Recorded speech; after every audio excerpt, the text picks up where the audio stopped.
ॐ इन्द्रं वर्धन्तो अप्तुरः कृण्वन्तो विश्वमार्यम् अपघ्नन्तो अरावणः अपघ्नन्तो अरावणः। कार्यक्रम में उपस्थित सभी श्रोता बंधुओं और आयोजकों को नमस्ते करता हुआ मैं अपने विचारों को रखने जा रहा हूं। आज का हमारा विषय है आधुनिक युग में समग्र क्रांति के प्रणेता महर्षि दयानंद सरस्वती। महर्षि दयानंद एक बहुचर्चित परिचित नाम है, हम सब उनको जानते ही हैं। लेकिन देश का दुर्भाग्य यह रहा कि वस्तुतः जो जिन लोगों ने श्रेष्ठ कार्य किया, चाहे आजादी के संदर्भ में हो, चाहे धार्मिक क्रांति के संदर्भ में हो, उनके वास्तविक चरित्र को सत्ता में बैठे हुए जो वर्षों से शासन कर रहे हैं, भारत स्वतंत्र हुआ तब से, उन लोगों के ऊपर इस प्रकार की विचारधारा के व्यक्तियों का प्रभाव रहा कि उन्होंने सही जो चित्र था, महापुरुषों का जो जो मूल्यांकन था या उनका जो योगदान था, उसको सही स्वरूप में जनता के समक्ष प्रस्तुत नहीं किया। आज से लगभग 200 वर्ष पहले सन 1824 में गुजरात के मोरबी राज्य के टंकारा ग्राम में श्री करसन जी औदिच्य तिवाड़ी ब्राह्मण परिवार में एक बालक का जन्म होता है और उस बालक के पिता उसका नाम मूलशंकर रखते हैं। माता का नाम अमृताबाई था। परंपरागत रूप से ही परिवार में वेदाध्ययन और जो कर्मकांड आदि होता था वो होता ही था। ऋषि दयानंद से पहले उनका परिवार, क्योंकि आर्य समाज की स्थापना ही महर्षि दयानंद ने की, तो उनके पिताजी भी, क्योंकि प्राचीन भारत जो दिव्य भारत था, महाभारत काल से पहले का 5000 वर्ष पहले का भारत, वह तो मूर्ति पूजा से रहित भारत था, जन्मना जातिवाद से रहित भारत था, जहां बाल्यावस्था में विवाह नहीं होता था, ऐसा भारत था। लेकिन महाभारत के युद्ध में ऐसा भयंकर विनाश हुआ जिसके फलस्वरूप भारत अनेकों वर्षों तक पदाक्रांत रहा विदेशी आतताइयों के, और अनेकों जो कुरीरिवाज थे, कुरीतियां थी, उनमें भारत घिरता ही चला गया। तब 1824 में औदिच्य सहस्र ब्राह्मण परिवार, दरअसल क्या है कि गुजरात में एक महान प्रतापी राजा हुए हैं, पाटन और सिद्धपुर में उनका राज था, सिद्धराज जयसिंह। उन्होंने वैभवशाली राज्य की स्थापना की और जब उनका राज्य अच्छी प्रकार से सुस्थापित हो गया तो उत्तर भारत से उन्होंने 1000 ब्राह्मण परिवारों को बुलाया था और बहुत बड़ा अनुष्ठान, धार्मिक अनुष्ठान करवाया था। इसलिए उस समय जो उत्तर भारत से जो परिवार आए थे, उन परिवारों के साथ ये जुड़ा औदिच्य अर्थात उदीची दिशा से, उत्तर दिशा से जो आए हैं वह, और सहस्त्र मतलब 1000 ब्राह्मण परिवार आए थे। तो जब उन्होंने उस महायज्ञ को संपादित कर दिया, तब गुजरात के राजा सिद्धराज जयसिंह ने उन 1000 परिवारों को अलग अलग ग्रामों की जागीर दे दी कि भाई आप अब मेरे राज्य में ही बस जाइए, वापिस आप अपने मूल निवास स्थान पर मत जाइए। तो ऋषि दयानंद का परिवार भी उन्हीं परिवारों में से एक था। टंकारा ग्राम के भूपति के रूप में, जमींदार के रूप में, मुखिया के रूप में उनके पिता करसन जी तिवारी प्रसिद्ध थे। बाल्यकाल में ही उन्होंने शास्त्र अध्ययन प्रारंभ किया। मात्र 12 वर्ष की अल्पायु में उन्होंने अपने घर पर ही यजुर्वेद को कंठस्थ कर लिया था। 14 वर्ष की आयु में शिवरात्रि के दिन उनके पिताजी ने कहा कि बालक मूलशंकर, अब तू थोड़ा बड़ा हो गया है, शिव के दर्शन हेतु शिवरात्रि का व्रत कर। मूलशंकर की धार्मिक आस्था अत्यंत ही, वह श्रद्धालु और आध्यात्मिक व्यक्ति थे। उन्होंने अपने पिता की आज्ञा का पालन करते हुए उस रात्रि में, शिवरात्रि के दिन, बिल्कुल पूरा व्रत किया और बाकी सब लोग सो गए, लेकिन मूलशंकर जगता ही रहा। रात्रि में जैसे जैसे तमह का प्रभाव बढ़ता चला गया, तमोगुण का, वैसे वैसे सभी लोग सो गए। बालक मूलशंकर यह देख रहा था कि शायद रात्रि में भगवान शिव प्रकट होंगे और मुझे दर्शन देंगे। इस बीच में वह एक घटना देखते हैं। उस घटना को देखने के बाद वहां पर मंदिर में जो आसपास चूहे थे वो आए, शिवलिंग पर चढ़ाए हुए प्रसाद और फल आदि को वो खाने लगे। और खा रहे थे तब स्वाभाविक है कि जो चूहा आदि पशु हैं, जो क्षुद्र जंतु हैं, वो जहाँ खाते हैं वहां पर मलमूत्र का त्याग भी करते हैं, उत्पात मचाते हैं, शोर करते हैं। बालक मूलशंकर के मन में एक प्रश्न हुआ कि जिस शिव पुराण में मैं भगवान शिव के रुद्र स्वरूप का वर्णन सुनता हूँ, क्या ये वही शिव है? वह शिव तो राक्षसों का संहार करने वाले, दुष्टों को दंड देने वाले रुद्र स्वरूप थे, और ये तो ऐसे शिव है कि हिलते भी डुलते भी नहीं है। उनके मन में जो जिज्ञासा एक बालक के मन में उत्पन्न हुई, वो उसने जानने के लिए अपने पिताजी को जगाया और कहा कि पिताजी, आपने जिस शिव का वर्णन किया वो तो लक्षण इनमें घटित हो ही नहीं रहे। उनके पिताजी ने कहा कि बेटे, ये उसका प्रतीक है, उनका स्वरूप है, उनकी मूर्ति है। वास्तविक शिव तो जो है वो तो कैलाश पर्वत पर रहते हैं, और उसके प्रतीक की हम पूजा करके ही अपनी संतुष्टि कर लेते हैं। उस बालक के मन को वो उत्तर संतुष्ट नहीं कर पाया, और जैसे ही उसके पिता सोए, आधी रात को वो बालक मंदिर छोड़कर अपने घर के दरवाजे पे जाता है और दरवाजा खटखटाता है और माँ को कहता है, माताजी मुझे भोजन दे दो। माता ने कहा, मैंने तो तुझे पहले ही कहा था कि तू बालक है, अभी व्रत मत कर, ये व्रत तेरे से नहीं हो पाएगा। बोले, ये बात नहीं थी, बात कुछ और है, आप तो भोजन दो। बोले, यदि तू भोजन करेगा तो तेरे पिताजी अत्यंत क्रोधित होंगे। तो कोई बात नहीं, उसने भोजन किया, सो गया। सुबह उसके पिता आए, दंड दिया। तो बालक के मन में एक प्रश्न उत्पन्न हो गया कि सच्चे शिव का खोज करनी है, सच्चे शिव का दर्शन करना है। 2-1 वर्ष के बाद उनसे अत्यंत स्नेह करने वाले उनके चाचा जी और उनकी बहन आदि की भी मृत्यु हो गई। तब वह बालक, जो बहन की मृत्यु पे रोया नहीं था, वो चाचा उनसे अत्यंत स्नेह करते थे, उनकी मृत्यु पे वो रोया। और उसके मन में एक दूसरा प्रश्न खड़ा हुआ। वो प्रश्न यह था कि तुझे भी मरना पड़ेगा। उसने अपने से जो बड़े लोग थे, वयोवृद्ध लोग थे, ज्ञानी लोग थे, पंडित लोग थे, उनसे पूछा, क्या मैं भी मरूंगा? और मरने से बचने का यदि कोई उपाय है तो क्या है? पंडितों ने, ज्ञानियों ने, विद्वानों ने उन्हें कहा कि मरने से बचने का एकमात्र उपाय योगाभ्यास है। 20-21 वर्ष की अवस्था में जब परिवार के लोग समझ गए कि अब ये दयानंद मूलशंकर जो है वो अपने पिता को कहने लगा कि पिताजी, मुझे पढ़ना है और पढ़ने के लिए मुझे काशी जाने की अनुमति प्रदान कीजिए। बालक के पिता समझ गए कि बालक के मन में वैराग्य भाव उत्पन्न हो चुके हैं। यदि अभी इसको हमने भेज दिया तो ये निश्चित रूप से वापस नहीं आएगा। उसके विवाह की एक और तैयारियां प्रारंभ हुई। मूलशंकर ने सोचा, यदि इस विवाह के बंधन में तू फंस गया तो फिर निकल पाना मुश्किल होगा। और उस अवस्था में मूलशंकर ने एक रात्रि में अपने गृह का त्याग किया। गृह त्याग के बाद वो 15 वर्षों तक देश के विभिन्न स्थानों पर भ्रमण किया, अनेकों योगियों से मिले, योगाभ्यास भी सीखा, बहुत से स्थानों पर पाखंड भी देखा, बहुत से स्थानों पर उन्होंने अत्याचार, अनाचार, व्यभिचार देखा।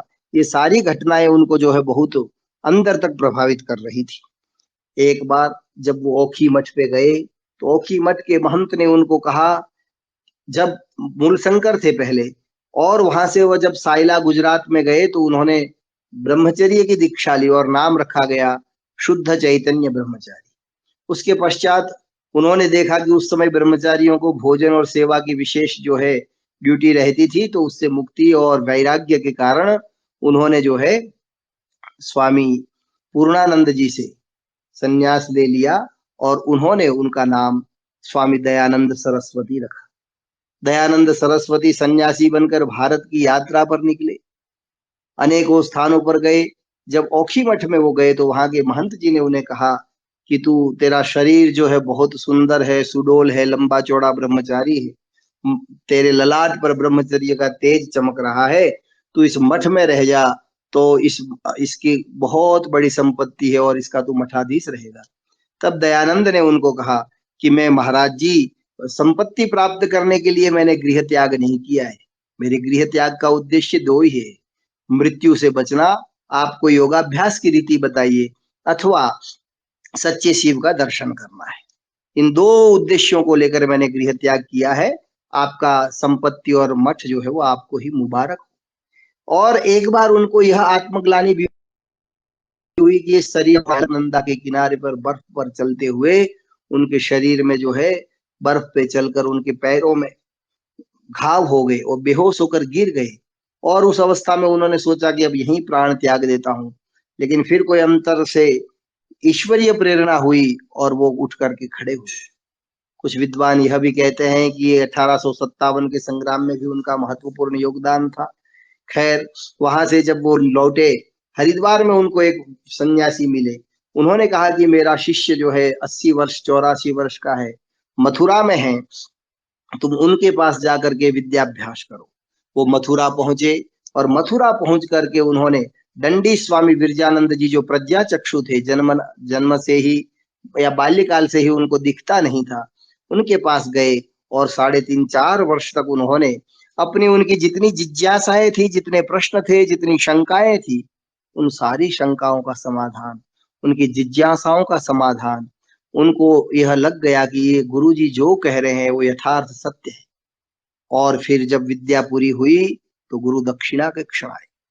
दयानंद वह ब्रह्मचारी था। एक बार की बात है, जब वह गुरुजी का पानी लाते थे, उन दिनों यमुना तट पर सुबह सुबह समाधि लगाते थे।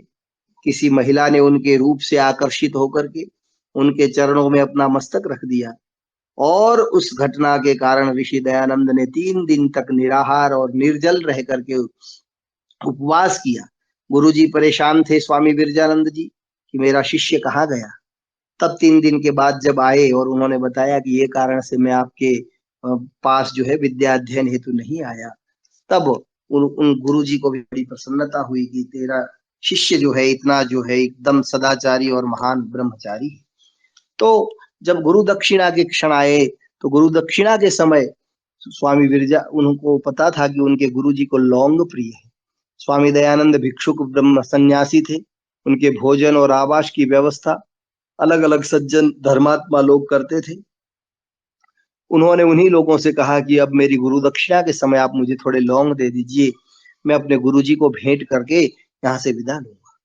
जब गुरुजी के पास में वो लौंग लेकर के पहुंचते हैं, गुरुजी कहते हैं कि गुरुजी मैं आपको गुरु दक्षिणा के लिए यहाँ लौंग लाया हूँ।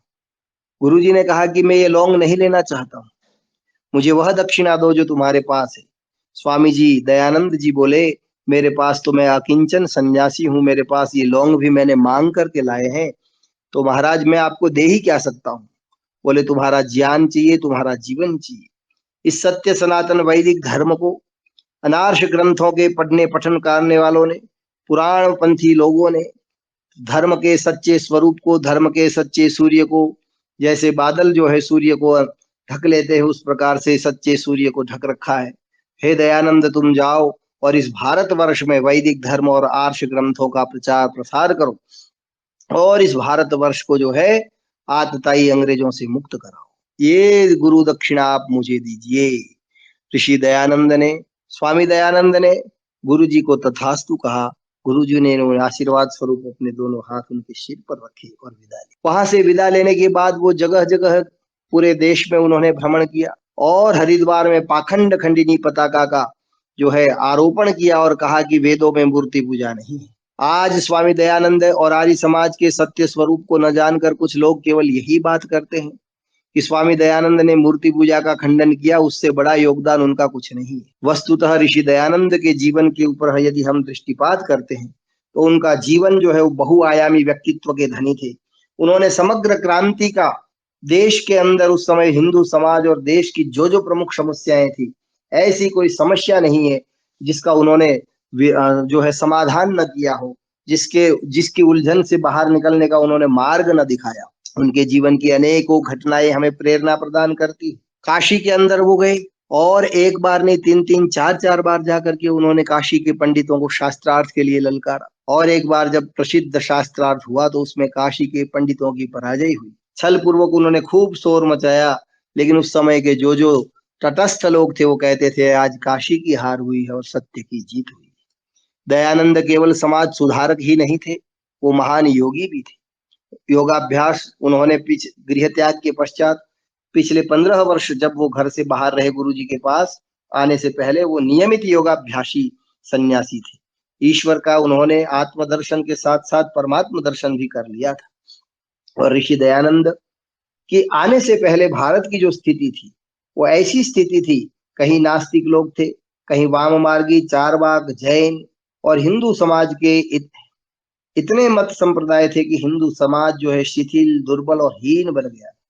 और विधर्मी लोग, विशेष करके ईसाई और मुस्लिम लोग, हमारे हिंदू धर्म के नवयुवकों को और विभिन्न समाजों के प्रतिष्ठित व्यक्तियों को निगलते चले जाते। महर्षि दयानंद विगत 5000 वर्षों में ऐसे प्रथम महापुरुष हुए हैं जिन्होंने हिंदू धर्म में प्रचलित अनेक प्रकार के आंतरिक दोषों और अंधविश्वासों का खंडन करके उसे प्राचीन वैदिक धर्म की ओर दिशा प्रदान की। साथ ही साथ अपने प्रबल मंडनात्मक और सुधारपूर्ण प्रचार के कार्य से इस धर्म में ऐसी शक्ति को पुनर्स्थापित किया कि उसे हिंदू धर्म को जो निगलने के लिए तत्पर ईसाईयत और इस्लाम थे, वो प्रत्याक्रमण इस प्रकार का पालन करते हुए भागते चले गए। महर्षि दयानंद ने जहां पौराणिक हिंदू धर्म का खंडन किया, वहां ईसाईयत और इस्लाम मत की भी पोल निर्भीकता के साथ खोल दी थी। ऋषि दयानंद ने परोपकारिणी सभा नाम की एक सभा की भी स्थापना की थी और आर्य समाज को भी उन्होंने स्थापित करवाया था। तो ऋषि दयानंद के जीवन की कुछ घटनाओं को हम देखते हैं। वो सत्य के इतने अनुग्रही थे, इतने सत्य के प्रबल पोषक थे, सत्य के इतने बड़े समर्थक थे कि एक बार वो जो है प्रवचन दे रहे थे और वहां के कलेक्टर ने कहा कि आप जो है इस प्रकार का उग्र खंडन मत कीजिए, क्योंकि यहाँ के जिलाधीश जो ईसाई मत के समर्थक हैं, ईसाई मत के अनुयायी हैं, वो नाराज होते हैं। तब उन्होंने प्रबल अपने तर्कों और प्रचंड आक्रमण वाणी के साथ जो है ईसाई मत का खंडन किया। कलकत्ता के अंदर जब वहां के वायसराय उनसे मिले और कहा कि महाराज, हमारे राज्य में आपको पुलिस की सिक्योरिटी, सुरक्षा आदि चाहिए, तो आप बताइए, हम आपको देने को तत्पर हैं। उस अवस्था में ऋषि ने कहा कि नहीं, मेरा रक्षा करने वाला तो परमेश्वर है, मुझे आपकी सुरक्षा की या पुलिस की कोई आवश्यकता नहीं है। तब उन्होंने कहा, यदि हमारा राज्य इतना ही अच्छा है तो आप परमात्मा से प्रार्थना कीजिए कि अंग्रेजों का राज्य यहाँ सदा रहे। तब ऋषि दयानंद ने प्रबल आवेश के साथ यह कहा कि मैं तो रोज प्रतिदिन परमेश्वर से प्रार्थना करता हूँ कि भारतवर्ष में भारतीयों का ही राज्य हो। ऋषि दयानंद के प्रसिद्ध ग्रंथ सत्यार्थ प्रकाश में सर्वप्रथम उन्होंने स्वराज्य शब्द की उद्घोषणा की और स्वराज्य शब्द की उद्घोषणा करते हुए स्वामी जी वहां लिखते हैं कि कोई कितना ही करे, परंतु विदेशियों का राज्य माता पिता के समान यदि उपकारी हितकारी क्यों न हो, अच्छे से अच्छा विदेशी राज्य से घटिया स्वदेशी राज्य श्रेष्ठ है। इस देश में जन्मा हुआ व्यक्ति ही इस देश का राजा बनना चाहिए। अंग्रेज उनकी इस घोषणा से, उनके क्रियाकलापों से बहुत भार जो है डरा हुआ था। ऋषि दयानंद के तर्कवादी वैदिक सिद्धांतों के कारण हम सब जानते हैं कि भगत सिंह जी के दादा सरदार अर्जुन सिंह जी, सरदार जो है वो वैदिक धर्मी बने थे। भगत सिंह जी का भी यज्ञोपवीत आर्य समाज के विद्वानों ने ही करवाया था। और ऋषि दयानंद के जीवन से प्रभावित होकर के ऋषि दयानंद ने मुंबई के अंदर श्याम जी कृष्ण वर्मा, पंडित श्याम जी कृष्ण वर्मा जो मूलतया गुजरात के थे, उनको प्रेरणा प्रदान करके उनको विदेश भेजा। विदेश में उन्होंने इंडिया हाउस की स्थापना की और उस इंडिया हाउस में ही वीर सावरकर सहित अनेकों क्रांतिकारियों को लंदन में आश्रय यदि कहीं मिला है तो ऋषि दयानंद के शिष्य श्याम जी कृष्ण वर्मा के वहां पर मिला था। ऋषि दयानंद और श्याम जी कृष्ण वर्मा का जो पत्र व्यवहार है वो बहुत ही प्रसिद्ध है। आप में से जो भी बंधु उसको जानना चाहे वो उसको अवश्य ऋषि दयानंद के पत्र व्यवहार में पढ़ सकते हैं।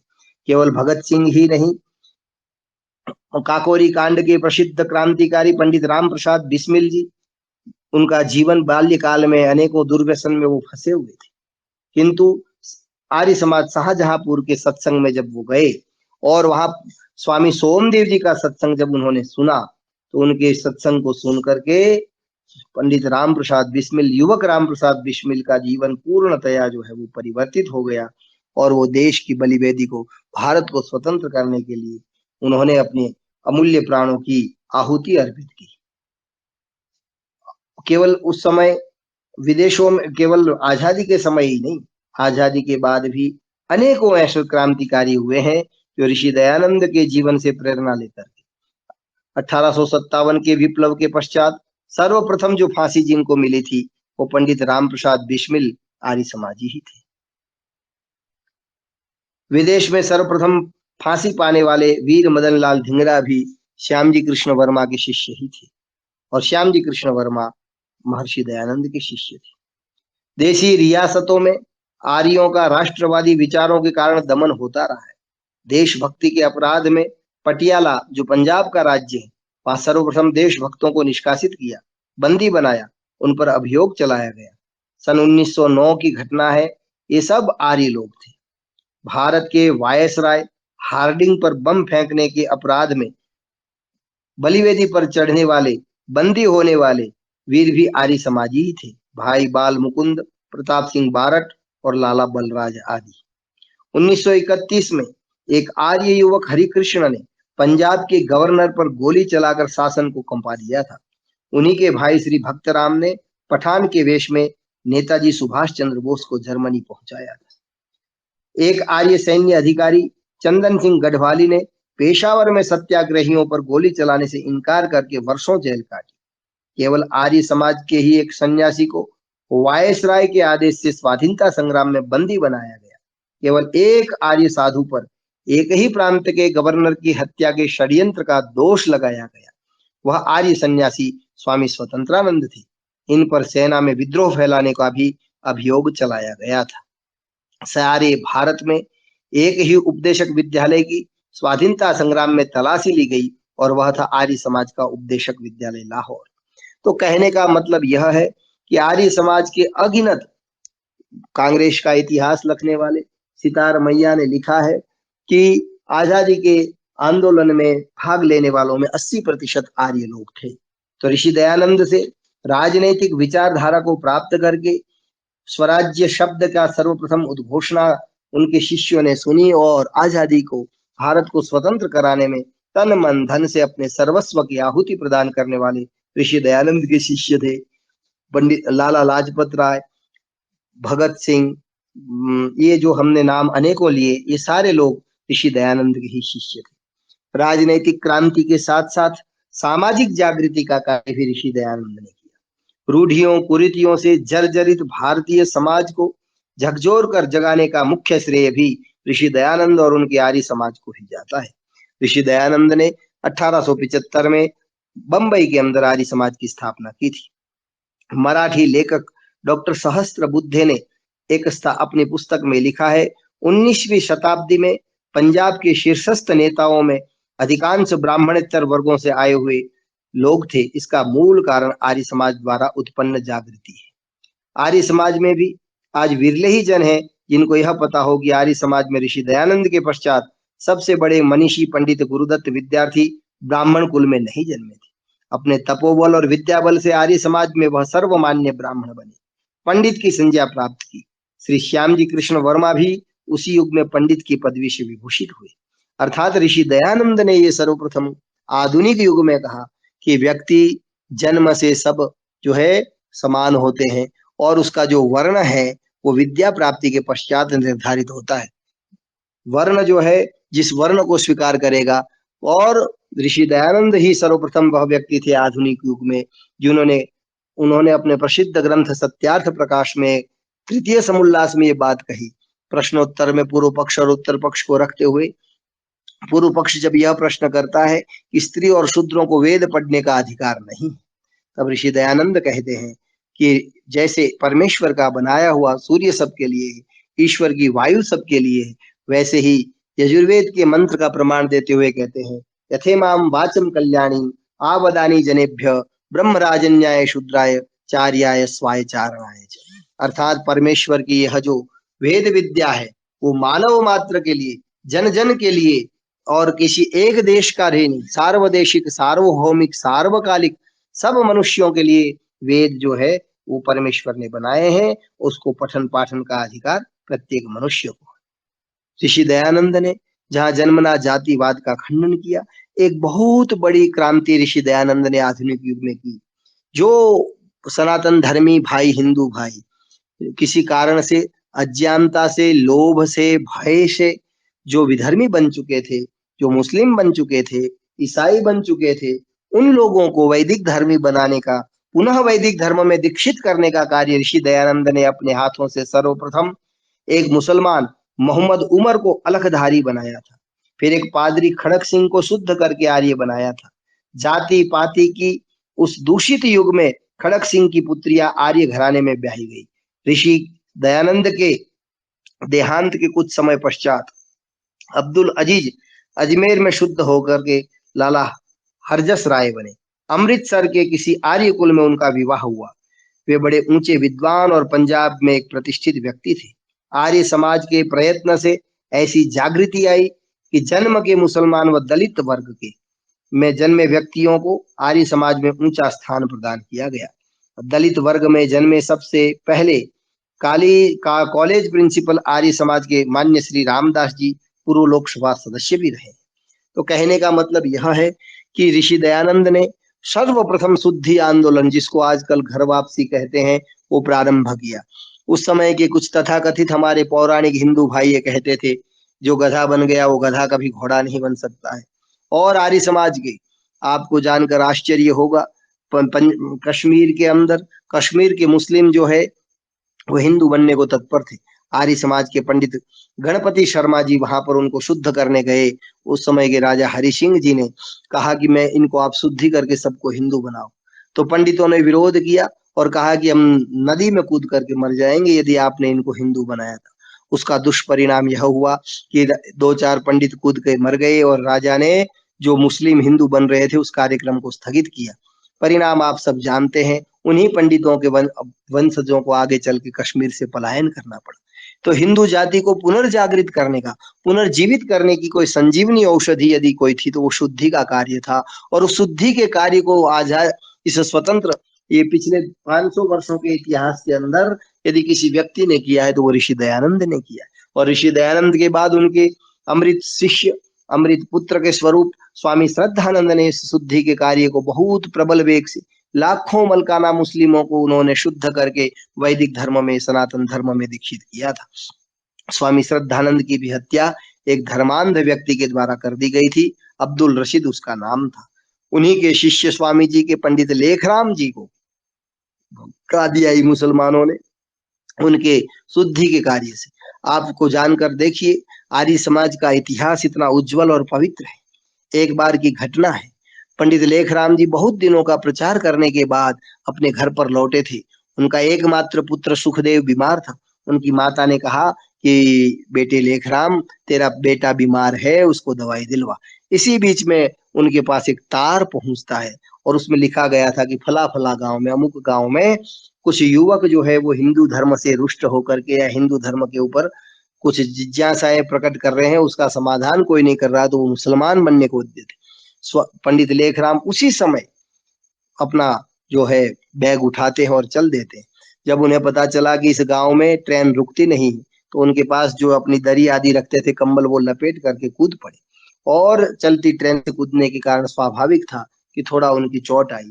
जब वो उस गांव में गए तो नवयुवकों ने देखा, उन्होंने कहा कि भाई तुम्हारी शंकाओं का मैं समाधान करूंगा। बोले आपका ये हालात कैसे हो गई, आप घायल कैसे हैं? उन्होंने अपनी घटना बताई। वो नवयुवक इस बात से प्रभावित हुए कि जिस धर्म के प्रचारक चलती ट्रेन से केवल इसलिए कूदे कि मेरे भाई हिंदू हिंदू ही रहे, सनातनी बने रहे, तो वो धर्म कितना महान होगा। उनकी समस्त शंकाओं का समाधान पंडित लेखराम ने किया और उनको वैदिक धर्म में दीक्षित किया। उन्हीं पंडित लेखराम की हत्या भी एक धर्मांध मुस्लिम ने ही कर दी थी। तो कहने का भाव यह है कि शुद्धि के आंदोलन को प्रारंभ करने वाले ऋषि दयानंद थे। नारी उत्थान, उस समय हम जानते हैं कि भारत के अंदर ऐसी कुरीति थी कि विधवाओं का विवाह नहीं होता था, बाल्यकाल में विवाह हो जाता था और किसी कारण से उसका पति का मृत्यु हो जाए तो वो बालिका आजीवन जो है अविवाहित रहती थी और उसका विभिन्न प्रकार से शोषण होता था। ऋषि दयानंद ने विधवा विवाह को प्रारंभ कराया और उसके साथ साथ स्त्रियों को शिक्षा देने का आर्य समाज ने आंदोलन चलाया। स्वामी श्रद्धानंद ने प्रथम आर्य पुत्री पाठशाला बनाई और उसमें अपनी पुत्रियों को पढ़ाया। तो सामाजिक सुधारों के अनेकों कार्यों में अस्पृश्यता उन्मूलन, जिसको छुआछूत ऊंच नीच का भेदभाव है, उसकी चर्चा के लिए, अस्पृश्यता उन्मूलन के लिए ऋषि दयानंद और आर्य समाज के योगदान की चर्चा यदि हम सविस्तार करें तो बहुत ही अद्भुत है। आर्य समाज के रामचंद्र दलितोद्धार के लिए भीषण लाठी प्रहार से वीर गति को प्राप्त हो गए थे। ये जो रामचंद्र है, उनके इतिहास को यदि आप पढ़ेंगे तो आपको गर्व होगा कि कैसे कैसे वीर हुए हैं जिन्होंने दलितोद्धार के लिए भारत के किसी भी संगठन के व्यक्ति के मत और संप्रदाय को देख लीजिए, विविध संगठन जो कार्य कर रहे हैं उनके इतिहास को उठाकर देख लो कि दलित उद्धार के लिए यदि किसी ने अपने प्राणों की आहुति दी है तो स्वामी दयानंद के शिष्य पंडित रामचंद्र ने। पंडित रामचंद्र जो है वो कठुआ जिला, जम्मू रियासत, जम्मू कश्मीर रियासत के कठुआ जिला के हीरानगर तहसील में लाला खोजू शाह महाजन के घर उनका जन्म हुआ था और उनकी पोस्टिंग अखनूर में 1922 में हुई थी। और वहां अखनूर के अंदर राजपूत और ब्राह्मण जो ऊंची जाति के लोग थे, जो छुआछूत के पक्षपाती थे, और वहां जो मेघ जाति थी, जिसको आप राजस्थान में मेघवाल कहते हैं, तो मेघ जाति के लोग बहुत थे।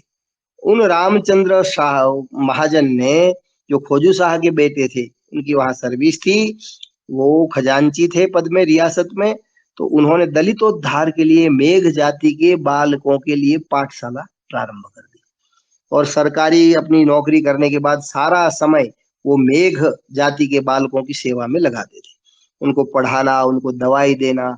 फिर उन्होंने उनके लिए एक अलग जो है छात्रावास बनाया समाज से सहयोग लेकर के। तो इन पंडित रामचंद्र के इस दलितोद्धार के कार्य को देखकर हमारे तथाकथित ऊंची जाति के हिंदू भाइयों ने जुलाई 1922 में जो है उनका बहिष्कार करवाया और ये कहा कि 24 दिन तक भंगियों ने भी कहा कि हम सफाई नहीं करेंगे, तो भी पंडित रामचंद्र लगे रहे। और अंत में एक दिन ऐसा हुआ कि राजपूत जाति के कुछ युवकों ने पंडित रामचंद्र के ऊपर लाठियों से हमला कर दिया और वो केवल इसलिए किया कि तू इन मेघों को क्यों पढ़ाता है, और उनको लाठियों से मार मार कर उनकी हत्या कर दी। तो कहने का भाव यह है कि दलितोद्धार के लिए यदि बलिदान करने वाला कोई था तो वो ऋषि दयानंद का शिष्य पंडित रामचंद्र था। तो कवि ने कहा, दलितोद्धार परायणः कलियुगे सत्पुरुषः केवलम। करे इस कलयुग में दलितोद्धार करने में जो कोई परायण है तो वो केवल आर्य सत्पुरुष ही लोग थे। भूत छुआ छूत का दूर भगा दो, हिंदुओं बनो उदार, मित्रों अछूत शब्द को मेटो, मिलो भुजा पसार। परस्पर हिंदू समाज में ऐसी समरसता होनी चाहिए।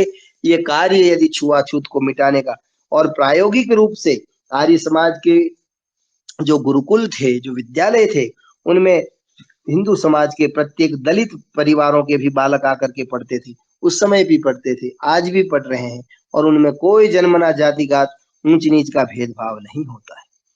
तो धर्म वापसी का, घर वापसी का कार्य उन्होंने किया। हिंदू समाज के अंदर जिस छुआछूत के रोग के कारण हिंदू समाज जो है अत्यंत दुर्बल और कमजोर होता जा रहा था, आज भी हो रहा है, उस बुराई को मिटाने का कार्य ऋषि दयानंद ने किया। और स्वदेशी की जो बात आती है, उनके जीवन की अनेकों ऐसी घटनाएं हैं जहां पर हमें उन्होंने हमें स्वदेशी की प्रेरणा दी है कि स्वदेश की में उत्पन्न ऋषि दयानंद ने स्वदेशी वस्तुओं के प्रयोग पर इतना बल दिया कि उस समय के सभी जो आर्य समाज के उनके अनुयायी थे और जो नेता थे, स्वदेशी आंदोलन से पूर्व ही स्वदेशी वस्तुओं का प्रयोग करते थे। ये गांधी आदि ने जो आंदोलन शुरू किया वो बहुत बाद में किया। 1887 ईस्वी में महारानी विक्टोरिया की 50वीं जयंती पर लंदन में भारतीय पारसियों व बंबई प्रांत की ओर से दादा भाई नेहरूजी, बंगाल व समस्त मुसलमानों की ओर से अब्दुल लतीफ पंजाब व सब हिंदुओं की ओर से लक्ष्मी नारायण ने साम्राज्य का मानपत्र व उपहार भेंट किए। इसमें लक्ष्मी नारायण आर्य नेता की यह मौलिकता थी कि उसने भारत से, विशेष रूप से भारतीय कला के नमूने जो है भेंट किए थे।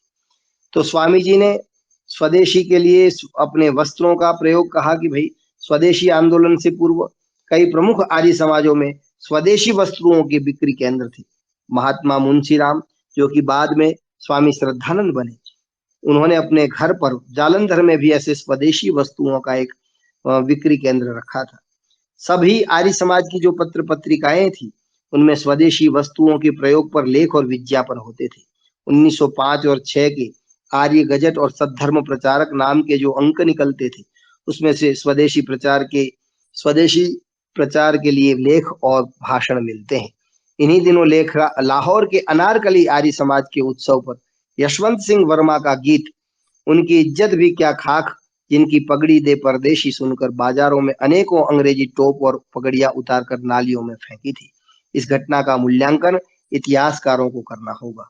तो राजनीतिक क्षेत्र हो, धार्मिक क्षेत्र हो या सामाजिक सुधार का क्षेत्र हो, हर जगह ऋषि दयानंद ने अपने और उनको ये जो सारी शक्ति मिली, उनको ये जो सारे दिव्य गुण मिले, उसके पीछे केवल और केवल उनकी ईश्वर के प्रति अनन्य भक्ति और उनका योगाभ्यास था।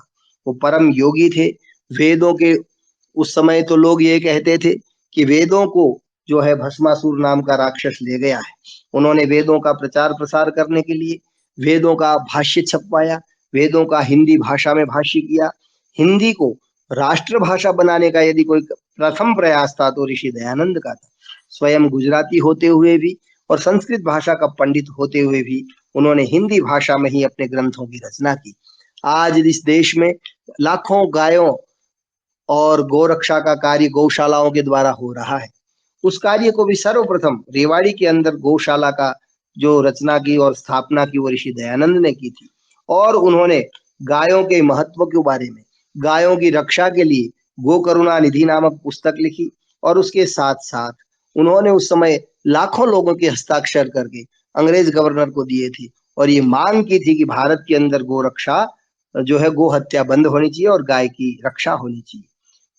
अनेकों समाज सुधारकों, विद्वानों और प्रसिद्ध जो स्वतंत्रता सेनानी थे, उन्होंने ऋषि दयानंद को अलग अलग प्रकार से श्रद्धांजलि प्रस्तुत की। महामना मदन मोहन मालवीय कहते थे, महर्षि दयानंद एक अत्यंत तपस्वी महात्मा थे। उन्होंने भारत में दिव्य ज्योति प्रकाशित की। उन्होंने मृत प्रायः हिंदू जाति में पुनः प्राण का संचार किया। ये जो बात है कि हिंदू जाति जो मरने की ओर अग्रसर थी, उसमें पुनः प्राणों का संचार किया, ये बात कही है महामना मदन मोहन मालवीय, जिन्होंने बीएचयू की स्थापना की थी। देवता स्वरूप प्रसिद्ध क्रांतिकारी भाई परमानंद जी कहते हैं, स्वामी दयानंद उन रोशनी के मीनारों में से एक थे जो संसार को सत्य मार्ग दिखलाने के लिए आते हैं और भटकते हुए लोगों को मार्ग दिखलाकर चले जाते हैं। प्रसिद्ध क्रांतिकारी लोकमान्य बाल गंगाधर तिलक कहते हैं, स्वराज्य के सर्वप्रथम उपदेष्टा महर्षि दयानंद ज्वाज्जल्यमान नक्षत्र थे, जो भारतीय आकाश पर अपनी अलौकिक आभा से चमके और गहरी निद्रा में सोए हुए भारत को जागृत किया। अरविंद, योगीराज अरविंद कहते हैं, यदि संसार के महापुरुषों को पर्वत की चोटियां माना जाए तो दयानंद उसमें सबसे ऊंची चोटी थी। वह वेद के सही रहस्यों के उद्घाटक के रूप में सम्मानित किए जाएंगे। स्वातंत्र्य वीर सावरकर कहते हैं, महर्षि दयानंद स्वतंत्रता संग्राम के सर्वप्रथम योद्धा और हिंदू जाति के रक्षक थे और उनके प्रसिद्ध ग्रंथ सत्यार्थ प्रकाश की विद्यमानता में कोई भी धर्मी अपने मजहब की सेखी नहीं मार सकता। महर्षि द्वारा लिखा गया अमर ग्रंथ सत्यार्थ प्रकाश हिंदू जाति की रगों में उष्ण रक्त का संचार करने वाला है। मुझे भी महर्षि दयानंद के सत्यार्थ प्रकाश को पढ़ करके ही स्वाधीनता संग्राम में भाग लेने की चिंतन और के चिंतन में बल और प्रेरणा मिलती है, ये वीर सावरकर ने कहा। तो इस प्रकार से अनेकों क्रांतिकारियों और समाज सुधारकों ने ऋषि दयानंद का महिमा मंडन किया है।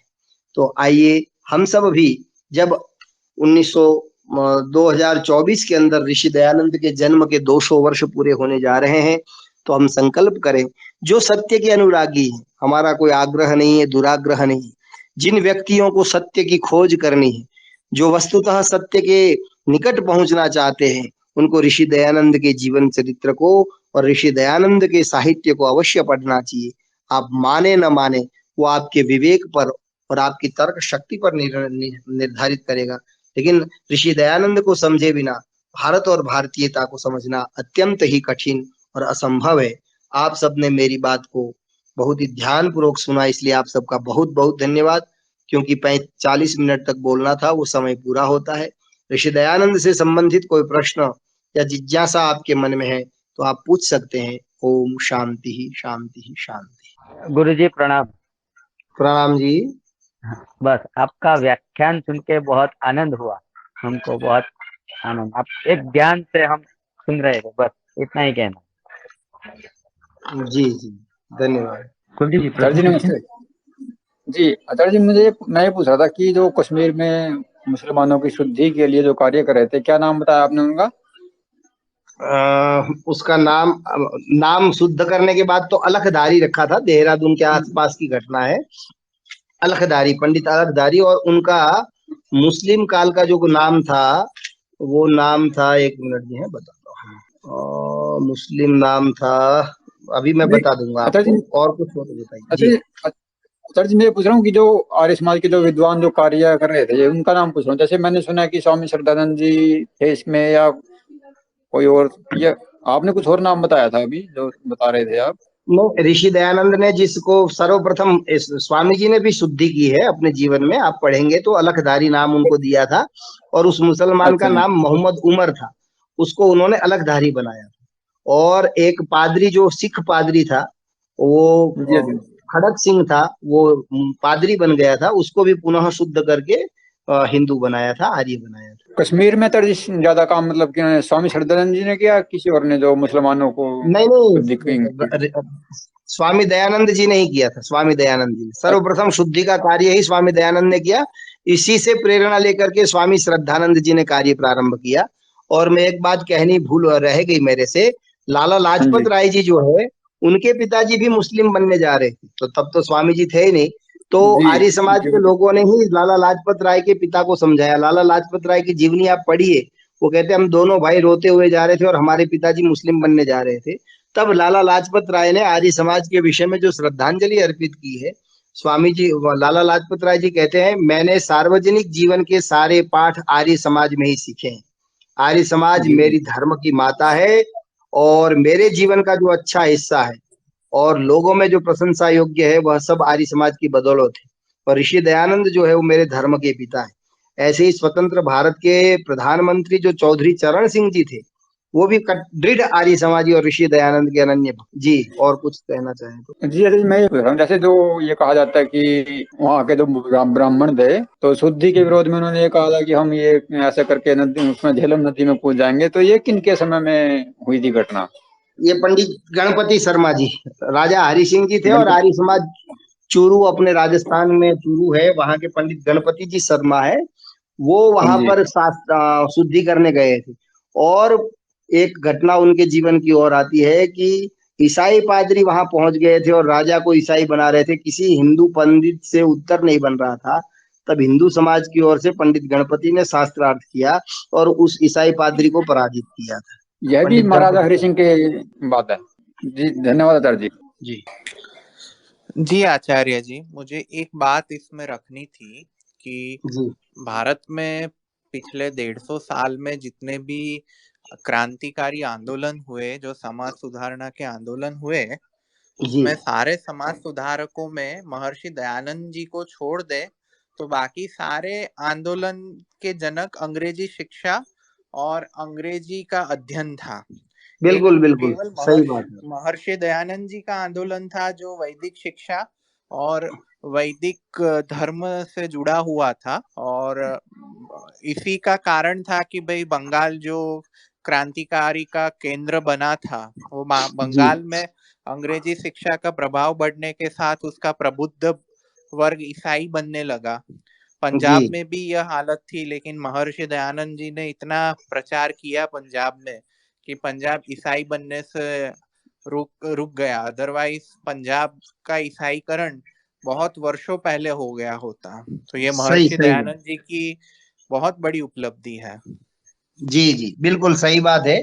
और ऋषि दयानंद का जो आंदोलन है या उनका जो पूरा जीवन है, उसमें पूर्णतया भारतीयता, विशुद्ध भारतीयता और वैदिक धर्म समाहित था। जैसे आपने बताया कि अंग्रेजियत और अंग्रेजी शिक्षा और उससे वो बिल्कुल दूर रहे, और उनको जो वेदों का भाष्य किया है वो तो अद्भुत ही था। खैर, तो उनका तो प्रत्येक कार्य अद्भुत था। बिल्कुल आपने सही इस बात को जोड़ा है। धन्यवाद आपका ऋषिवाद जी।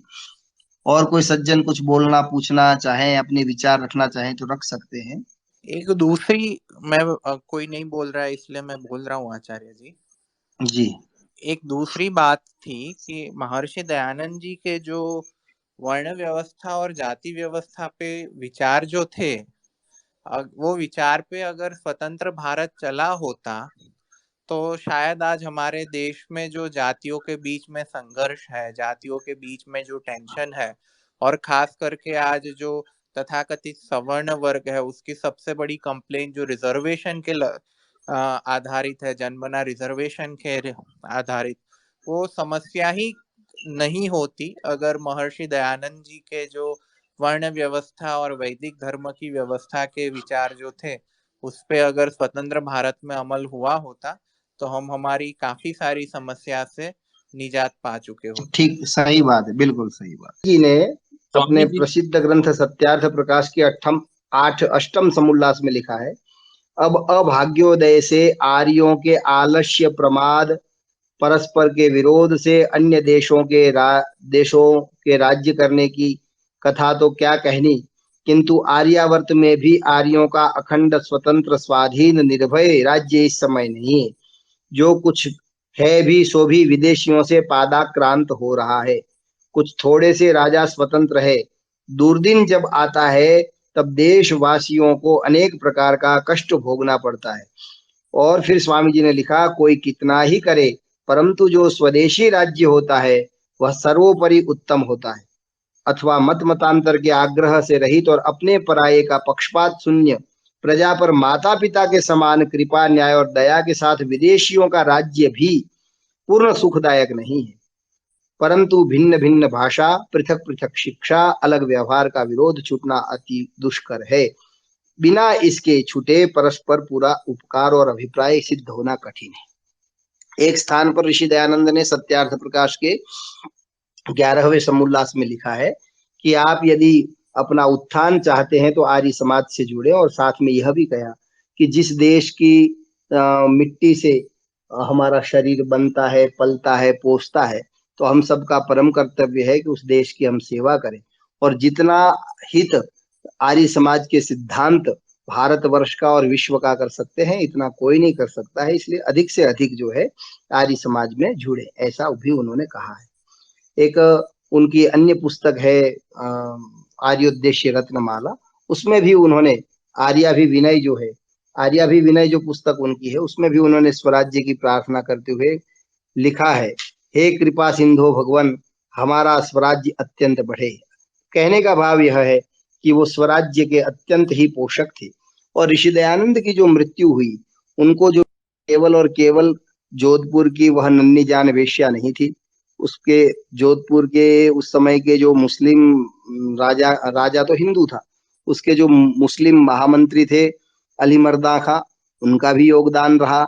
और अंग्रेजी सत्ता जो नहीं चाहती थी कि दयानंद जीवित रहे, ऐसे अनेकों प्रमाण ब्रिटिश जो संसद है उसके कोषागार, उसके जो है लाइब्रेरी में रखे हुए हैं, जिसमें स्पष्ट होता है कि वो क्योंकि उनको ये था कि जहां जहां दयानंद और आर्य समाज का प्रभाव बढ़ रहा है वहां वहां के लोग हमसे विद्रोह करने लगे। तो वो दयानंद और आर्य समाज की विचारधारा को अंग्रेज लोग किसी भी परिस्थिति में बढ़ना नहीं देना चाहते थे। तो स्वामी जी की हत्या में ये सारे ही कारण एक साथ एकजुट हुए थे। धन्यवाद। ओम द्यौः शांति, अंतरिक्षम शांति, पृथिवी शांति, आपः शांति, ओषधयः शांति, वनस्पतयः शांति, विश्वे देवाः शांति, ब्रह्म शांति, सर्वं शांति, शांतिरेव शांति, सामा शांतिरेधि। ओम शांति शांति शांति। आप सबने अपना अमूल्य समय निकाला, आप सबका पुनः धन्यवाद। ईश्वर हम सबको सदा सद्बुद्धि प्रदान करे और हम सब सत्य के ग्रहण करने में सदा तत्पर रहे। ओम शांति शांति शांति। शुभ रात्रि। धन्यवाद।